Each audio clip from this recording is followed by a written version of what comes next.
हम कोई कम नहीं है देशभक्ति में, कोई भी हमारे से ज्यादा भी नहीं है देशभक्ति में।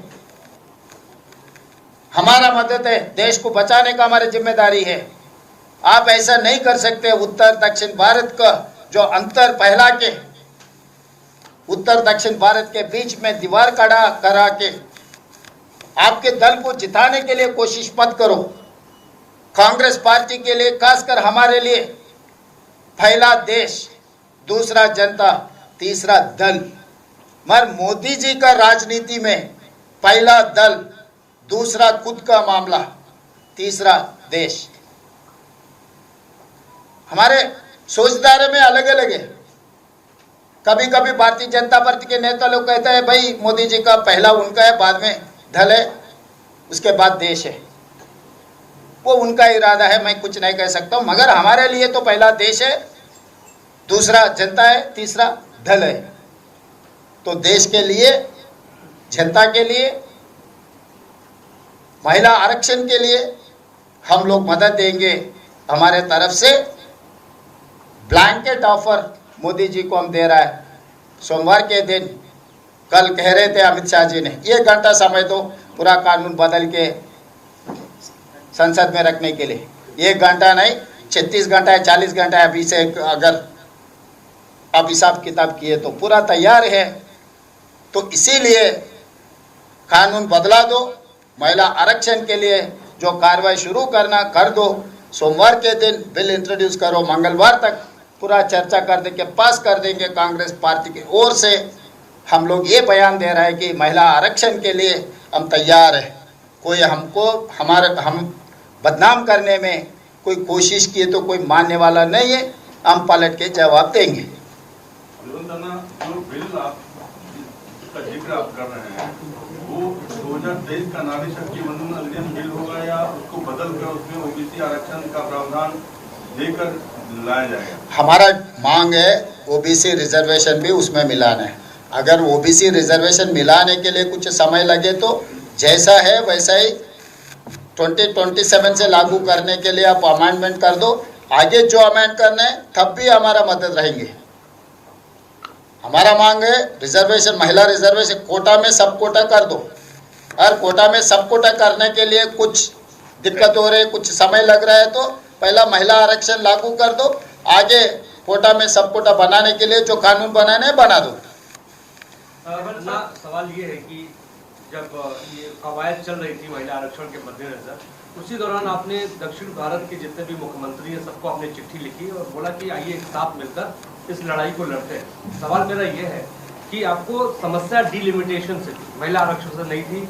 आपने पहले भी इसको साफ किया है। दक्षिण भारत के डिलिमिटेशन को लेकर क्या फॉर्मूला होना चाहिए, किस तरीके से आप देखते हैं? क्योंकि लगातार चाहे सोनिया गांधी हो, प्रियंका गांधी हो, राहुल गांधी हो, लगातार ये कहते रहे कि हम आरक्षण के विरोध में नहीं है, हम डिलिमिटेशन के खिलाफ है। साउथ और नॉर्थ को बांटने की कोशिश है। फॉर्मूला क्या है, किस तरीके से देखते हैं? मोदी जी का फार्मूला है प्रोरेटा। दक्षिण भारत के मुख्यमंत्रियों का फार्मूला है हाइब्रिड मॉडल। हम चर्चा करना है, हम कौन है, स्टेक होल्डर सबसे चर्चा करो, विपक्ष दलों से चर्चा करो, सिविल सोसाइटी से चर्चा करो। एक नया सिस्टम जिसको भी नुकसान नहीं पहुंचाए जैसा इस देश को इकट्ठा करने के लिए जो ज़रूरत है उसके बारे में चर्चा होना है।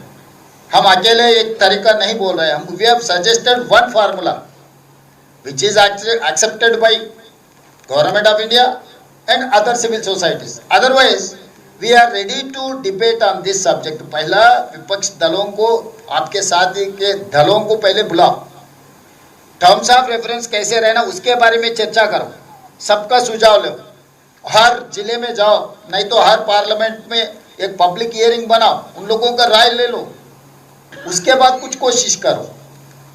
ये ऐसे समझ रहे हैं नॉर्थ को हम पावरफुल कर रहे हैं। नॉर्थ को पावरफुल नहीं कर रहा है, देश को कमजोर कर रहा है। हम किस हर चीज को हम मान सकते हैं, देश को कमजोर करने के लिए कोई भी कोशिश की हम नहीं मानेंगे। देश एक बार कमजोर हो गए, आपस में अंतर फैल जाएंगे, उसके बाद कोई भी कंट्रोल नहीं कर सकते। मोदी जी, अमित शाह जी कितने साल रहेंगे? 5 साल, 10 साल, 15 साल। उसके बाद देश तो रहना है, इस देश में जनता रहने वाला है। इस देश जनता को नुकसान पहुंचाने का, देश कमजोर करने के लिए मोदी जी हो कोई भी हो कोशिश नहीं कर सकता। अगर वो कोशिश किए तो हम रोकेंगे।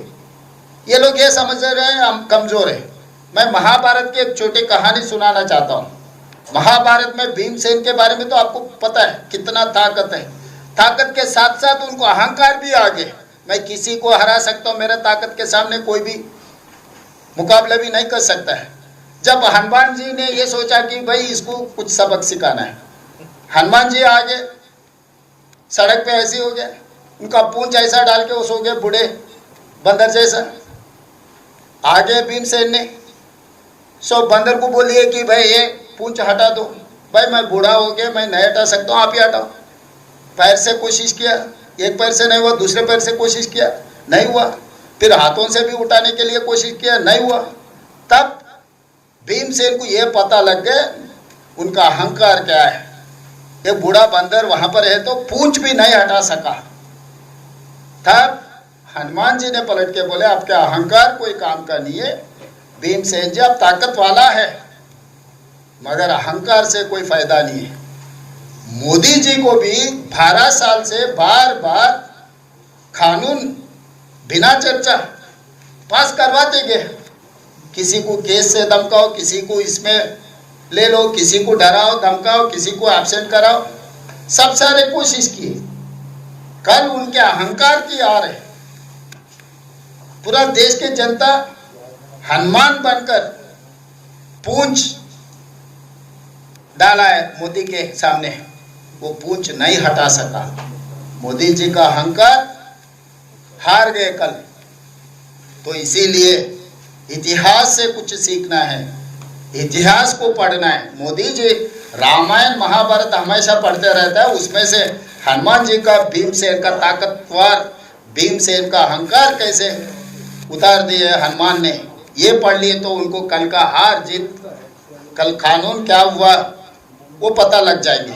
2026 की जातिगत जनगणना के बाद ये लागू करें, तो आप कह रहे हैं कि 2011 से 26 से करना है तो तुरंत 1 साल के अंदर खत्म कर दो। मगर 26 के बाद जो भी उत्तर प्रदेश चुनाव में करना है तो 2011 का भी ले सकता है, क्योंकि 2000